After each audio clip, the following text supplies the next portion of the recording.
how to remove or check the connected applications on Facebook. So if you want to check the connected applications on your Facebook, then first open up your Facebook application. Go for the upper side which has that three bar icon and go for settings and privacy, and then tap on settings. And under your settings, you may have your information option, and under your information you will have apps and websites. So you can also simply search for apps and websites, or you will have apps and websites under your activity option.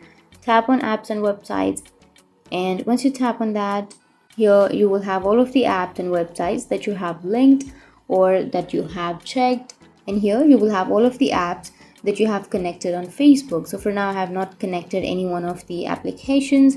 So if you have connected, then you will have your applications or connected applications right here. And if you want to remove, then you will have a remove option on the right side of the application. So tap on remove, and then your application or your connected application will be removed. And that's it. That's how you can remove or check your connected applications on your Facebook. And if you have any questions, feel free to comment below. Thanks for watching.